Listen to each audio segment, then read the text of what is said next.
Nós estamos no mês de setembro, o mês também é o mês da primavera, mas também é um mês, mundialmente falando, de conscientização, né, sobre a questão do suicídio, Setembro Amarelo. Antes de eu trazer a palavra do Senhor, eu quero só passar alguns dados para vocês, de repente vocês não conhecem, e eu quero passar alguns dados para vocês. Em 2017 e 2018, foi feito um censo no Brasil sobre a questão do suicídio da população brasileira. E a OMS, ela levantou esse censo, e 7% da população brasileira, 7% que cometem suicídio, está entre a faixa de 60 anos a mais. E eu achei interessante esse dado, porque não se falava em suicídio na velhice, né? Não se falava em suicídio na velhice. Em 2017 e 2018, quando foi levantado esse censo, já constou que 7% da população brasileira, de 60 anos para cima, cometiam suicídio. E imagine se fizesse um censo, né, recente, depois dessa pandemia. Eu acredito que esse número de 7% já tenha subido dentro dessa faixa etária de senhores, de idosos aí. E o que faz um idoso tomar uma iniciativa de cometer o suicídio? Muitas vezes não está preparado para a aposentadoria, outras vezes é o momento dele, quando ele se aposenta, é o momento dele cuidar de si, viajar, e muitos desses idosos vão cuidar de netos, Outros idosos, quando cometem suicídio, pelo fato de que quando chega acima dos 60 anos, perde a liberdade. Os filhos ficam preocupados com os pais idosos e falam: pai, vende aí a casa e vem morar comigo. E muitas das vezes até a intenção ela é boa, mas muitas das vezes esse idoso ele perde a autonomia quando vai morar na casa do filho. E aí o filho começa a o controlar, porque hoje nós temos um índice muito grande, né, de pessoas aplicando golpes, principalmente nos idosos, e aí acontece que esse idoso vai para a casa dos filhos e ali ele perde a sua liberdade, a sua autonomia. E muitas das vezes esse idoso ele vai para o caminho do suicídio porque ele não consegue abrir e falar das questões dele com as pessoas. Outro índice importante também dentro dessa questão do suicídio é os jovens de 19 anos de idade. Os jovens de 19 anos de idade, 11% da população brasileira cometem suicídio. Então, eu estou falando aqui com vocês, já tem algum jovem aí no mundo, no Brasil, cometendo suicídio. Nos estados brasileiros cometendo suicídio. 82% da população brasileira que cometem suicídio são de 20 anos a 59 anos. 82%.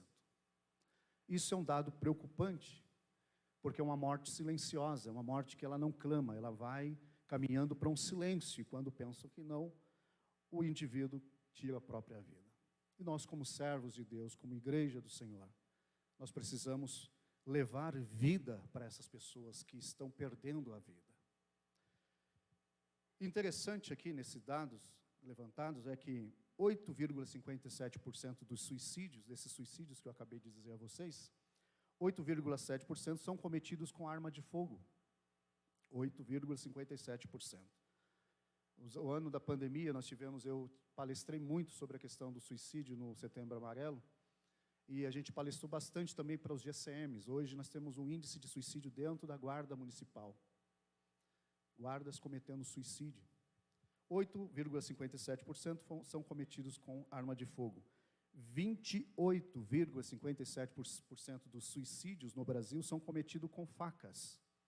Pessoas tirando a própria vida com a faca. 25,71% são cometidos com enforcamento. E 25,71% são cometidos suicídio com medicação. Tomam diversas medicações e cometem o suicídio. Por que eu estou trazendo isso a vocês? Porque nós somos a igreja do Senhor. Nós estamos vivendo um tempo onde as pessoas, onde nós cristãos estamos preocupados com o nosso bem-estar, e muitas das vezes deixamos de olhar à nossa volta, pessoas que estão muitas vezes passando por dificuldades, por episódios depressivos, por ansiedades, por crises de ansiedade, e nós muitas vezes achamos e falamos, isso é falta de Deus, isso é falta do Espírito Santo, isso é falta de oração, e a gente deixa isso para lá. Qual é o nosso papel como igreja diante das pessoas que estão sofrendo, que estão passando por processos psicológicos de sofrimento? Nosso papel é nós ouvir, ter uma atenção, uma escuta ativa para essas pessoas, se tornar um confessionário. Quando as pessoas se abrirem com você, não saia aí comentando da vida da pessoa, mas guarde consigo e ajude essa pessoa, escute essa pessoa, direcione essa pessoa, de repente, a um profissional, direcione essa pessoa, de repente, a um momento da vida dela que ela precisa ser acompanhada. E você também pode acompanhar essa pessoa. De que forma? Indo lá, visitando, dando uma palavra, fazendo uma oração, porque eu tenho certeza que também uma pessoa que está doente psicologicamente, também ela necessita desse calor humano, desse afeto, dessa compaixão, dessa misericórdia que o Espírito Santo de Deus colocou em nosso coração. E o que eu tenho para pregar hoje, que o Espírito Santo de Deus colocou no meu coração hoje, é justamente dentro desta visão bíblica. E o nosso exemplo maior é Jesus Cristo. Ele é o nosso exemplo maior, Ele é a nossa chave hermenêutica, Ele é o nosso exemplo. Eu posso me espelhar, ter algumas pessoas como espelho para a minha vida, mas Jesus, Ele é tudo para mim, Ele é esse exemplo, Ele é este norte da minha vida. E eu convido vocês a ler comigo, desse livro de Mateus, capítulo 26, e o verso de número 36. Aleluias. A minha tradução é a NVI, mas acompanhe na sua tradução mesmo, ou no telão. Então Jesus foi com os seus discípulos para um lugar chamado Getsemane. Ele disse: sente-se aqui enquanto vou ali orar. Levando consigo Pedro e os 2 filhos de Zebedeu, começou a entristecer-se e a angustiar-se. Disse-lhe então: minha alma está profundamente triste, numa tristeza mortal. Fiquem aqui e vigiem comigo. Indo um pouco mais adiante, prostrou-se com o rosto em terra e orou: meu Pai, se for possível, afasta de mim este cálice, contudo, não seja como eu quero, mas sim como tu queres. Amém? Talvez a sua tradução bíblica esteja aí, e angustiou-se, e entristeceu-se, angustiou-se. Talvez a sua tradução está afligiu-se. Jesus é o nosso exemplo. Ele é o nosso exemplo.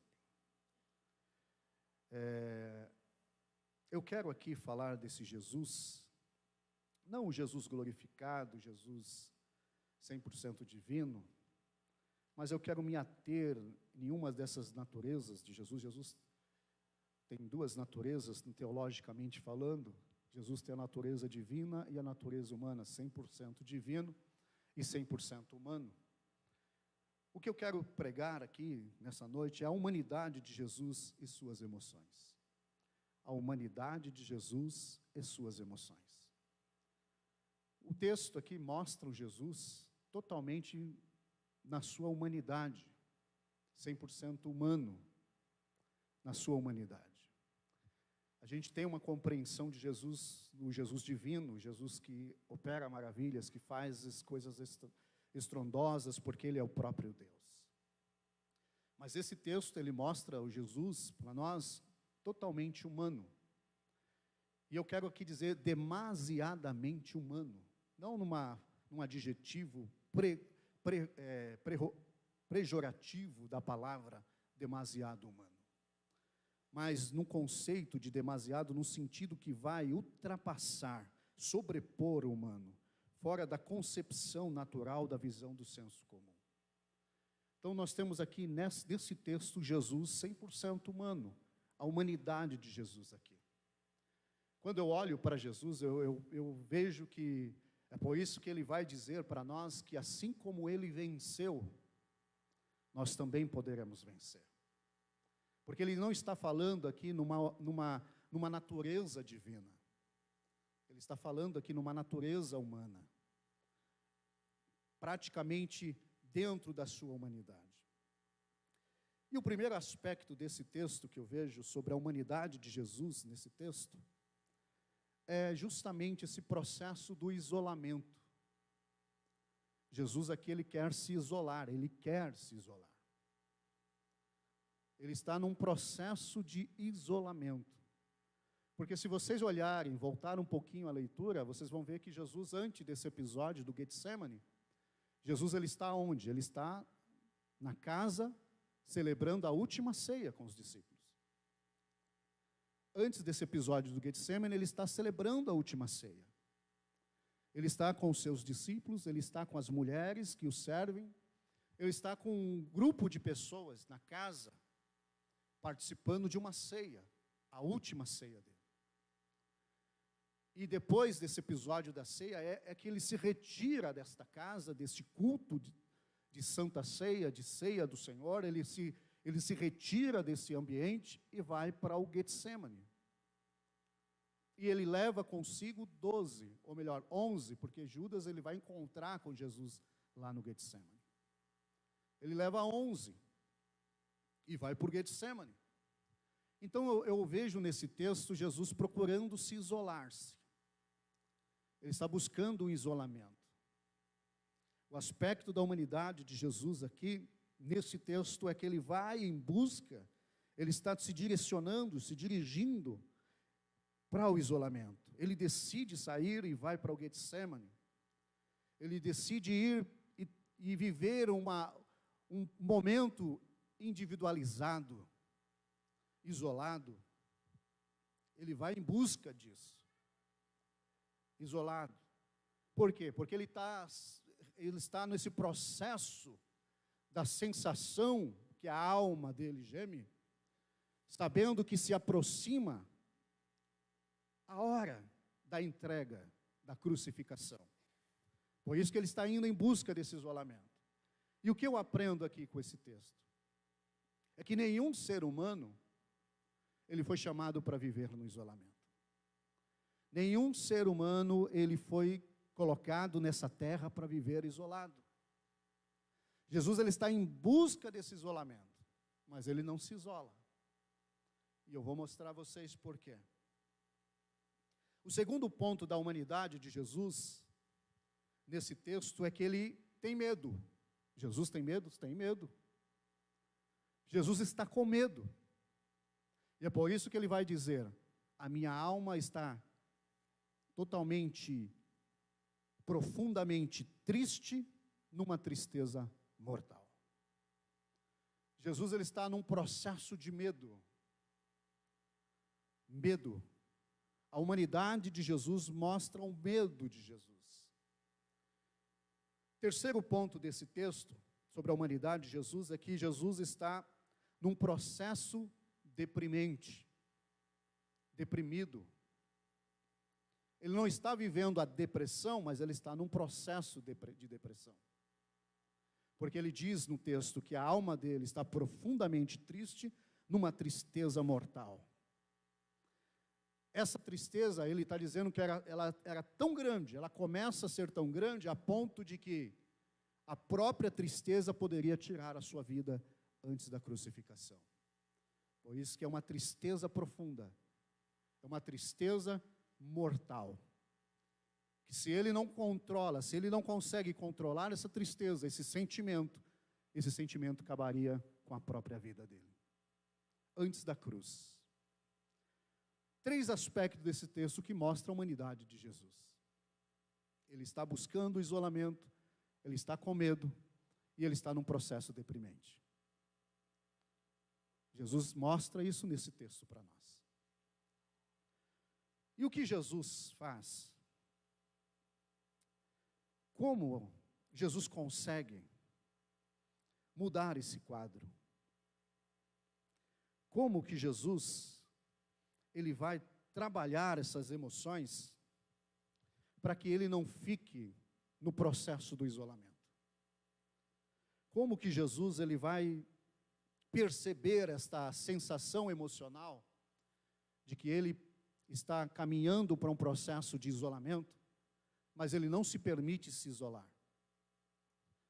Primeiro ponto, ele vai buscar 11 discípulos. Ele traz para o Getsemane 11. E dos 11 ele escolhe 3. Que ele vai mais adiante orar e ele leva consigo Pedro, Tiago e João. Jesus aqui ele quebra essa vontade de se isolar e ele percebe que ele precisa ter alguém do seu lado. Ele precisa ter alguém do lado dele.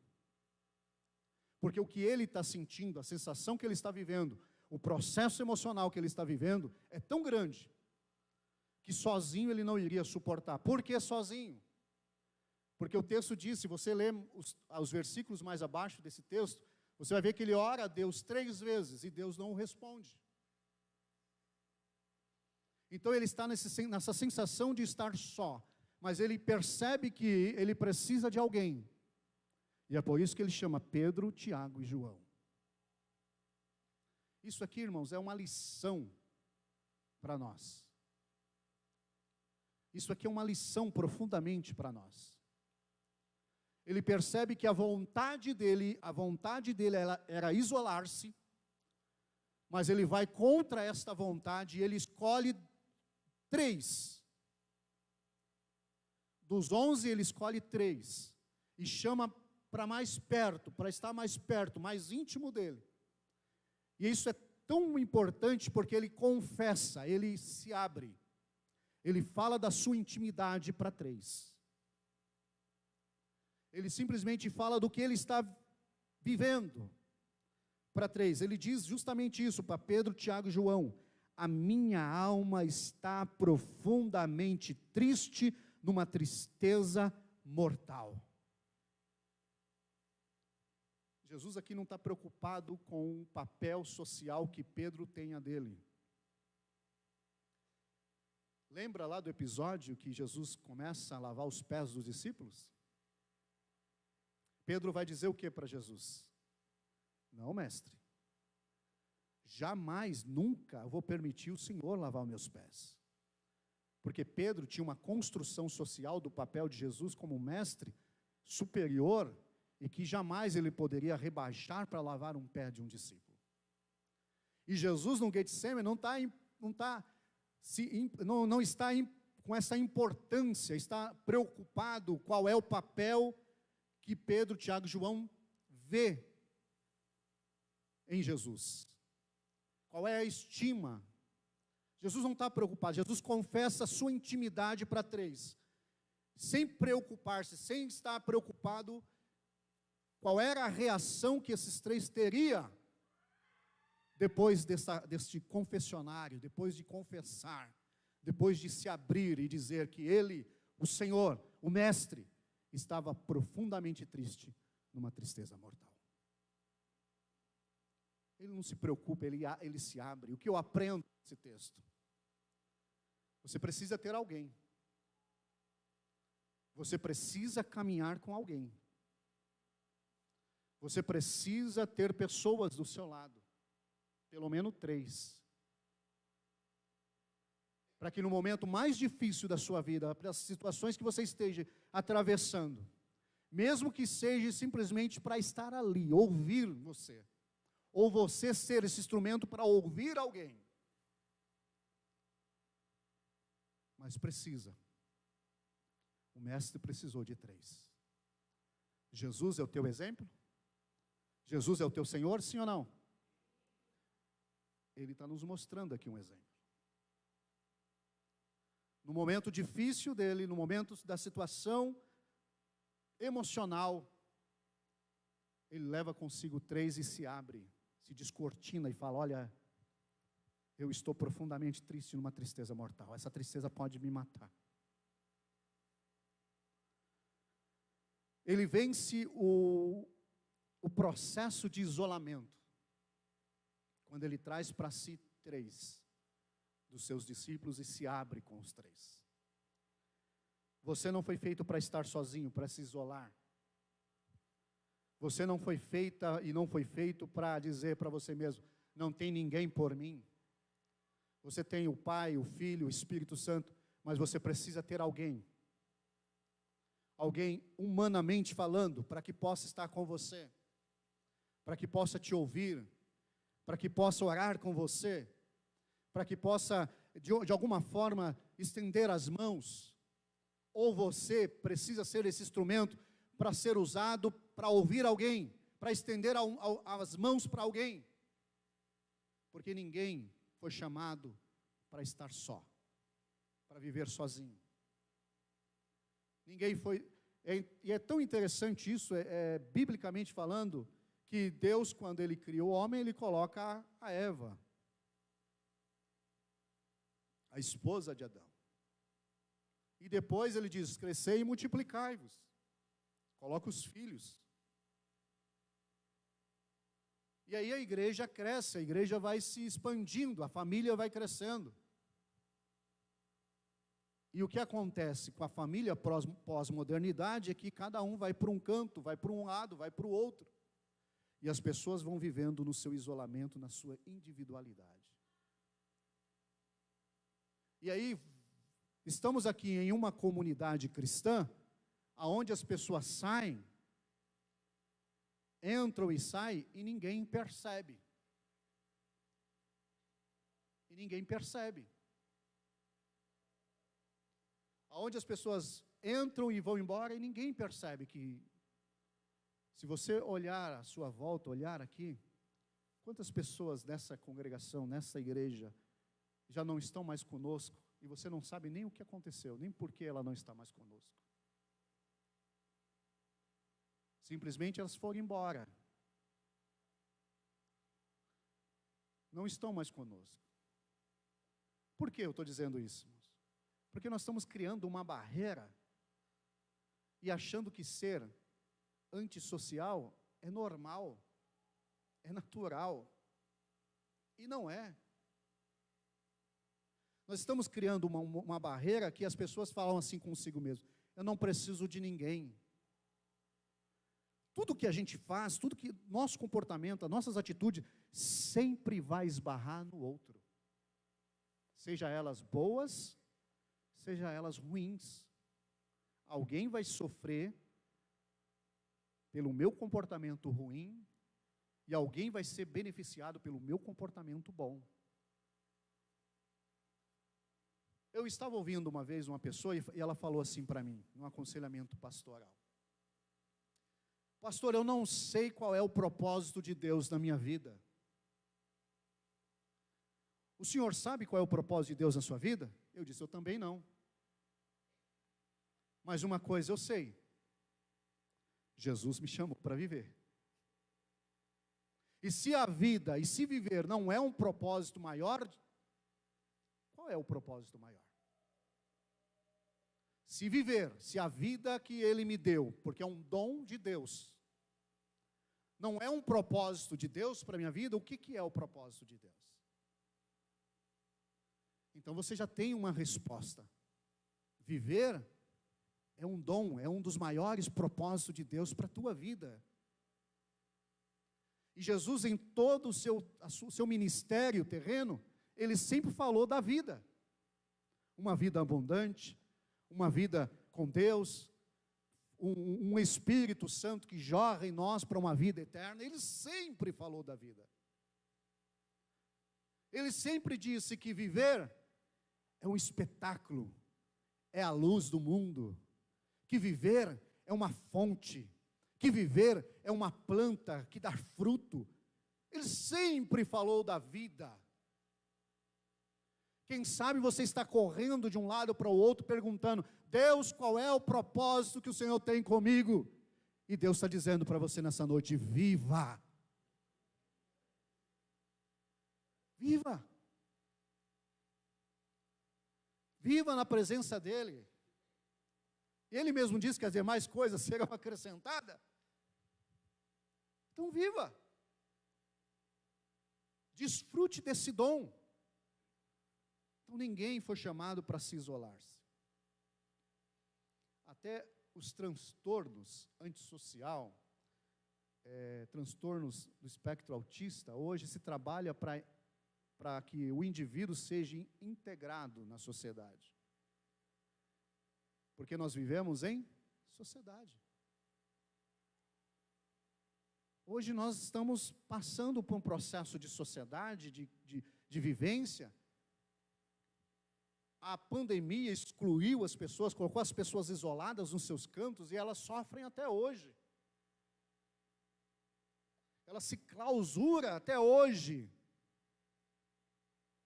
Mas em nome de Jesus, meu irmão, saia nesta noite com 3 contatos no seu celular. Pelo menos 3 contatos no seu celular. Para você orar junto, para você clamar junto.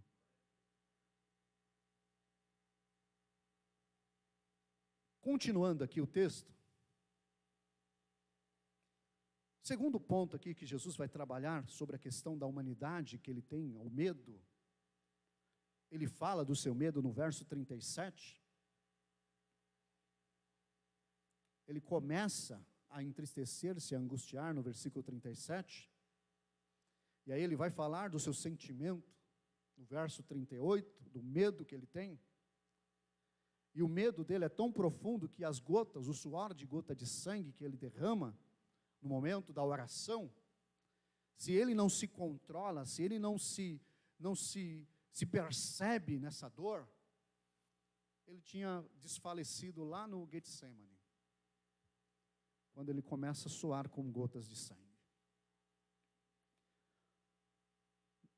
Ele fala da sua intimidade. Ele expressa do que ele está sentindo. Ele solta para fora. Tem pessoas que ela passam a vida inteira engolindo, guardando para si o seu sofrimento, as suas mazelas. E aquilo vai corroendo, vai sendo uma ferrugem, uma gangrena que vai se multiplicando, porque não está curando, não está tratando, não está colocando remédio na ferida. E aquilo vai sendo insuportável. Por isso que precisa ter pessoas. A Bíblia diz, aquele que confessa e deixa, alcança misericórdia. O que encobre as transgressões nunca prosperará. Hoje as pessoas, elas lutam. Eu fui chamado nesse mês de setembro para palestrar para homens com problema de pornografia, que estão vendidos pela pornografia, estão doentes e não sabem se libertar, e fica ali guardando, e estão produzindo uma enfermidade na vida. E é interessante, irmãos, que a pessoa vai achando, ela vai se cobrindo, e ela acha que ela está vivendo, mas ela está morrendo espiritualmente. Até um ponto que ocasiona no casamento. Aí a esposa vai lá e descobre. Aí o casamento vai para água abaixo, aí a crise no casamento, na família acontece. Aí o indivíduo acorda que precisa de ajuda.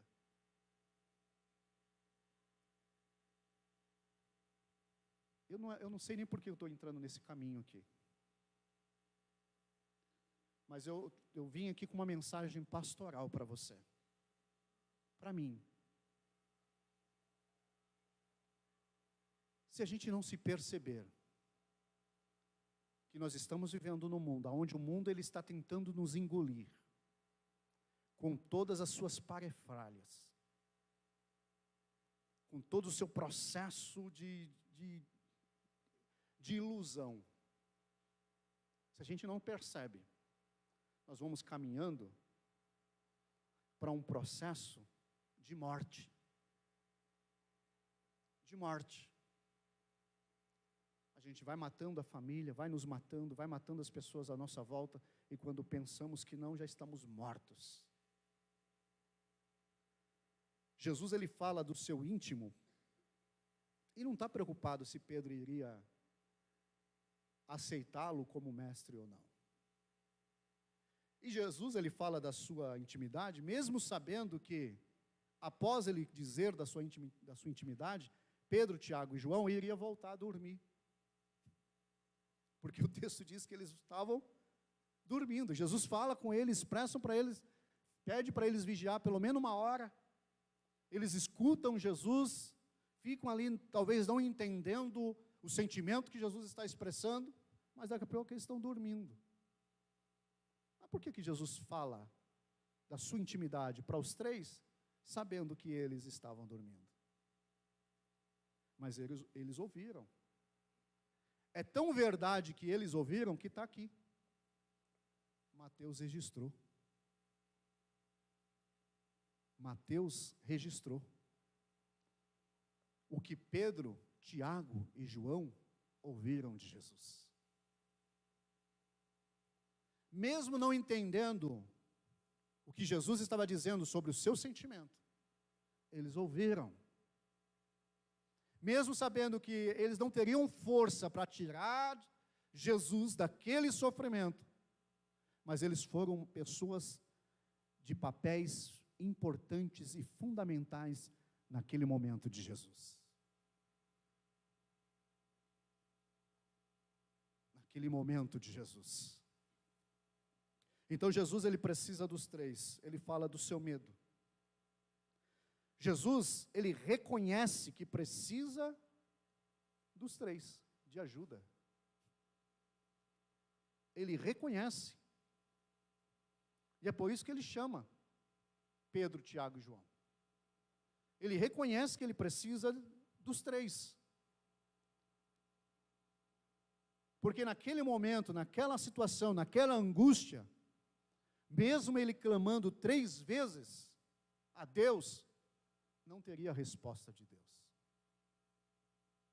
Mas ele estava sendo abraçado por 3 homens que participou do seu ministério. Isso aqui, irmãos, é um tapa no meu rosto. Jesus me ensina aqui que eu não sou super-homem. E que ele, na humanidade dele, precisou de 3 pessoas. E se importou e quis estar com essas 3 pessoas. Ele poderia ter chamado os anjos. Porque depois o texto diz que os anjos o servem. Ele poderia ter contado, eu vou contar só com os anjos aqui.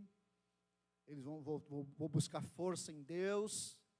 Deus vai me dar força, o Pai vai me dar força e eu vou vencer. Ele vai dizer, contudo, todavia, se for possível, passe de mim esse cálice. Qual era o cálice? A morte, a dor, a cruz. Era o medo que Jesus tem de morrer antes da cruz. O medo que Jesus tem é de não cumprir a palavra de Deus, a vontade de Deus, que era se entregar na cruz, morrer ali no Getsemane. E ele vai dizer aos seus 3 discípulos coisas íntimas do seu coração. E você e eu? Como estamos servindo? O que estamos dizendo? Quem são as pessoas que estão à nossa volta? Quais são as pessoas que caminham com você? Você pode contar? A pessoa pode contar com você? Quais são as pessoas? A tua vida não vai ser sermão, ou a tua vida não vai ser divulgada? Cadê os confessionários? Cadê as pessoas que oram com que oram, choram com que choram, se alegram com que se alegram? Cadê?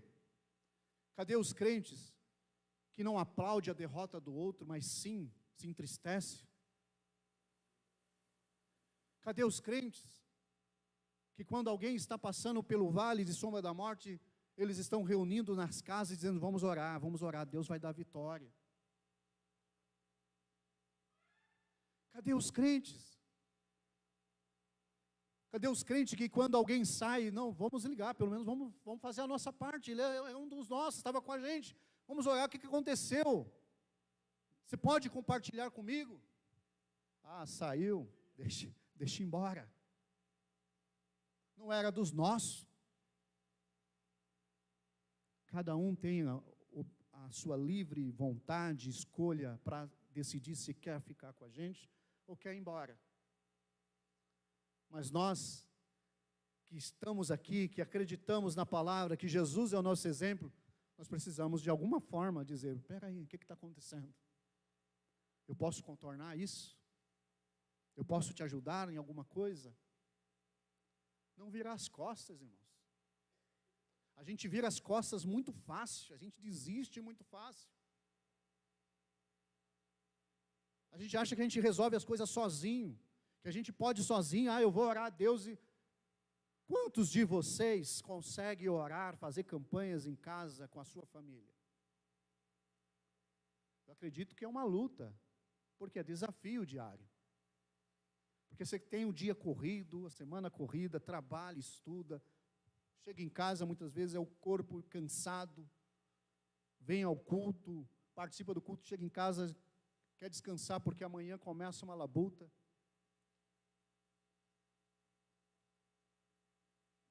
A nossa agenda, muitas vezes, é tão corrida, tão apertada, que mal a gente consegue colocar pessoas, ou chamar pessoas para orar com a gente.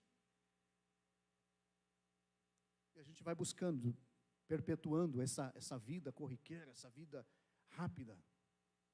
Qual é o teu lugar de oração? Qual é o teu lugar de se abrir? Jesus vai para o Getsemane. Leva consigo 3, no mais íntimo, no mais profundo. Qual é o teu lugar de oração? Qual é o teu lugar de confidência quando as coisas estão ruins? Quando você não está sendo compreendido ou compreendida? Quando você sente que Deus não te respondeu? Quando você se frustra? Ou quando você entra num episódio depressivo? Será que ninguém se entra em episódios depressivos? Será que ninguém, muitas vezes, tem vontade de falar assim, eu não quero ver ninguém? Não vou para canto nenhum, não quero ver ninguém, eu quero ficar aqui, na minha casa. E, se possível, no meu quarto fechado, que não é para atender ninguém. A gente passa por isso. Esse é o nosso caminho da vida. O problema não é passar por essas questões, o problema é pegar essas questões e começar a vivê-las. E se isolar, e perder a vontade, cair na depressão, e excluir as pessoas da sua vida. Mas hoje o Espírito Santo de Deus está dizendo aqui, você tem Deus, você tem o Espírito Santo, você tem Jesus, mas você precisa acrescentar mais alguém aí. O Evangelho não consiste simplesmente de indivíduos isolados. O Evangelho consiste em comunidade, em princípios de tudo se tornar comum, aonde todos estão numa igualdade, nivelados por Jesus Cristo, nosso Senhor. Aonde nós possamos dizer das nossas necessidades aos santos, aonde nós podemos chorar com os que choram, se alegrar com os que se alegram, aonde a derrota do meu irmão não é a minha alegria, aonde a derrota do meu irmão é a minha derrota, aonde a tristeza do meu irmão é a minha tristeza. Jesus nos ensina isso nesta noite. Ter alguém, acrescentar alguém na sua vida. Trabalhar as questões, mas eu não tenho nada para compartilhar, então seja esse instrumento para ouvir o outro, para receber do outro que ele muitas vezes... Eu estava essa semana na escola e aconteceu um episódio triste. Uma professora, ela chegou ao momento de surtar e ela chegou na sala da coordenação e disse assim: eu não aguento mais, não quero tratar os meus alunos como bois levado para o curral. eles são seres humanos também. Eles têm problemas também. E aí, naquele desabafo daquela professora, uma outra professora levantou e disse assim: eu não quero ouvir isso. Pode calar, que eu não quero ouvir isso. Eu não vim aqui para ouvir isso. E eu ali, vendo aquela cena, e fiquei só observando aquilo. E aí desentenderam, aí a professora saiu, bateu a porta e foi embora, e a outra que estava ali desabafando, começou a chorar, sentou e ficou lá chorando. Aí eu esperei acalmar o momento, e eu falei: eu posso falar uma palavra aqui? Todo mundo ali estarrecidos. E eu disse assim para aquela professora: professora, eu te entendo. Eu sei que muitas das vezes a gente tem esse sentimento de querer salvar todo mundo, de mudar as pessoas, de tratar as pessoas. Mas olha para você agora. O importante agora é você. Os seus alunos estão com você aqui, na sala de aula, na sua escola. Mas você vai ficar com eles somente 50 minutos. Eles vão para casa. E a dor, o processo desse jovem, desse adolescente, ele está lá na casa dele, já começou de lá. Então aqui, você consegue fazer só o seu papel. Não permita que esse sofrimento chegue a um ponto de te adoecer. Mas entenda que é o processo dele. E o que cabe a você a fazer é ouvi-lo, se ele te procurou para falar das questões dele. Somente isso. Porque ele não convive com você. Ele não está com você. Por que eu estou dizendo isso para vocês? Nós somos chamados por Cristo para levar uma salvação, mudança de vida, transformação, e entender a humanidade do outro. Se Cristo aqui está se expressando dentro do seu processo humano, Ele está mostrando para nós que as pessoas vão se achegar até a nós, descortinando a sua humanidade. E aí você tem que entender. Não é julgar, não é apontar, não é condenar, porque o diabo já o condena, a consciência já o condena, o processo da vida dele e dela muitas vezes já está o condenando, mas o que você pode fazer é, com a ajuda de Deus e do Espírito Santo, é ouvir. E quando a gente ouve, a gente não tira a conclusão precipitada, a gente não aponta, a gente entende o processo do outro, e a gente simplesmente, se eu não posso fazer nada, eu posso ficar aqui e velar com você 1 hora, 2 horas, ouvir você 1 hora, 2 horas, é o que eu posso fazer. Então o Evangelho não consiste só em falar, ouvir. Hoje a gente só quer falar, só queremos falar, mas está na hora de a gente sentar e ouvir. Então a gente precisa ouvir. Pedro, Tiago e João ouviu Jesus. Mesmo que depois foram dormir porque não aguentavam a vigília. Era pesado, era um clima pesado, era um clima diabólico. O inferno estava tramando a destruição da humanidade e levar Jesus, querendo tragar Jesus de alguma forma. E eles estavam ali, ouviram Jesus. Passaram por aquele processo de Jesus, juntos com Jesus, e Jesus pôde contar com os 3. Eu termino essa mensagem, dessa reflexão aqui nessa noite. Eu não sei se na tua família, na tua casa, na tua vida, você esteja passando por sentimentos assim como Jesus passou. Mas eu acredito que a igreja, o Brasil para Cristo, aqui no Jardim Planalto, foi uma igreja levantada pelo Senhor para ser esse socorro, para ser essa ajuda, para ser este lugar de confessionário, aonde você fala, aonde você tem oportunidade, tem espaço para dizer. E quem estará te ouvindo, vai ouvir. E se puder fazer alguma coisa, vai fazer. Se não, vai ficar com você aí, ouvindo você e orando por você. Eu quero convidar a você a se colocar de pé nesta noite.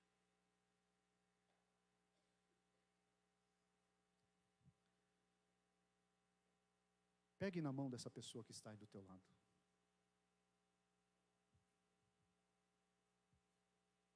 Ela é importante para você. Você é importante para ela. Nesse momento de oração,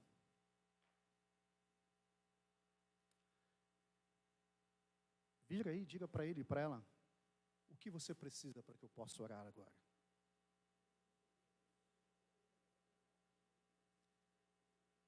É a família? É filhos? É a vida espiritual? É a vida emocional? O que você precisa?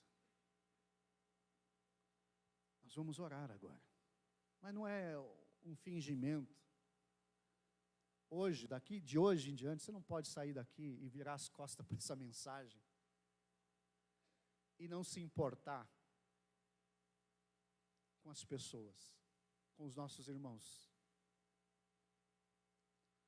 Hoje a gente tem que sair daqui e olhar para o nosso contato, nosso grupo da igreja, os nossos contatos, e incluir pessoas aqui, falar, não, essas pessoas aqui eu vou orar por elas, vou me aproximar delas porque eu quero orar por elas.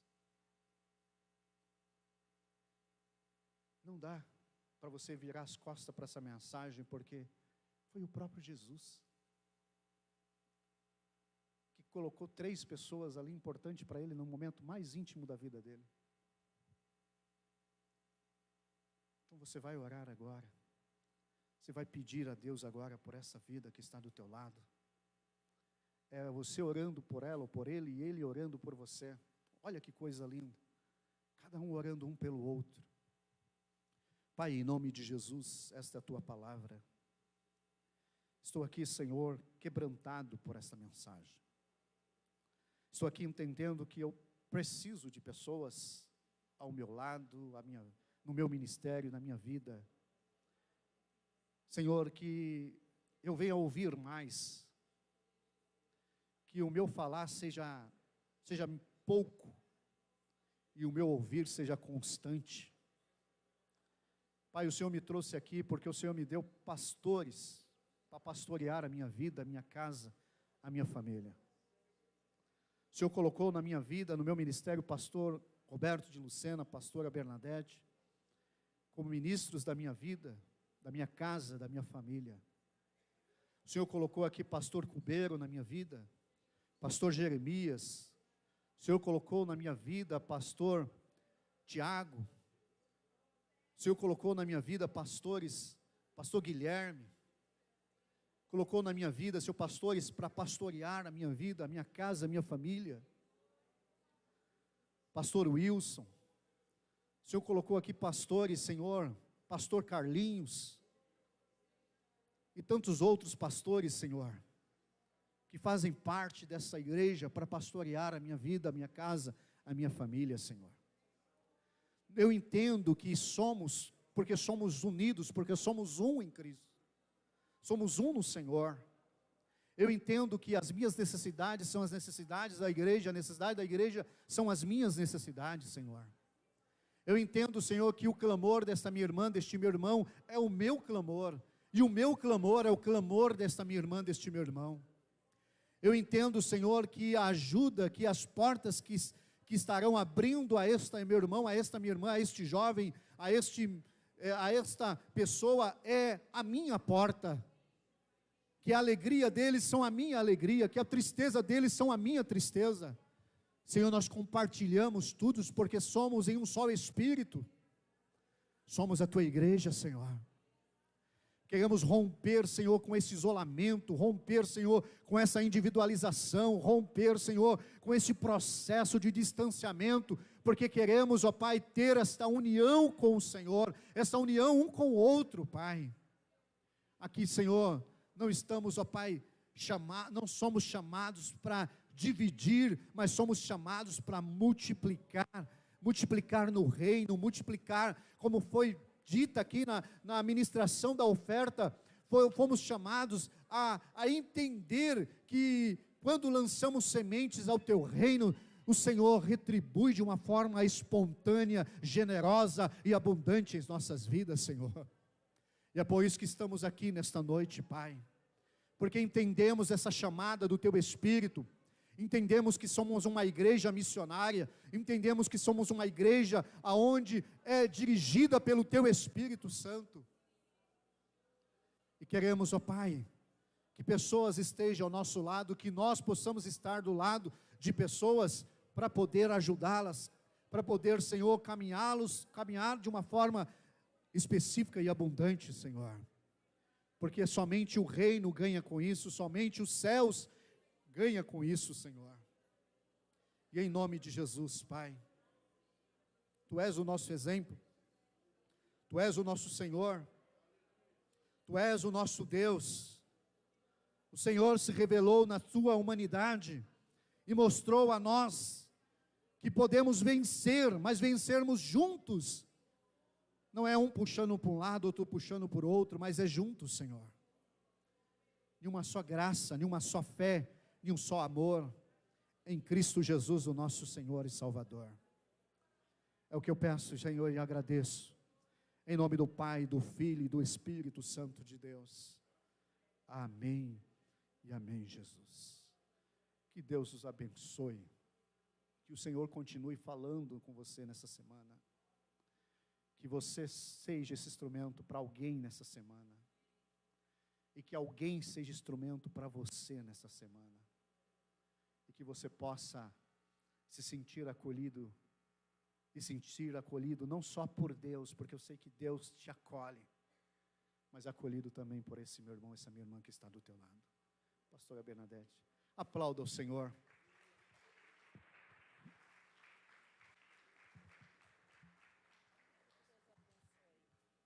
Glória a Jesus. A verdade, irmãos, é que nós estamos vivendo numa sociedade doente. E o céu precisa usar você. Você precisa estar pronto para ser um canal de bênção para alguém que precisa que você ou dê um abraço ou que você apenas ouça. Porque as pessoas agora não têm nem tempo para ouvir as outras, né? Elas só querem um pouquinho de atenção, um pouquinho de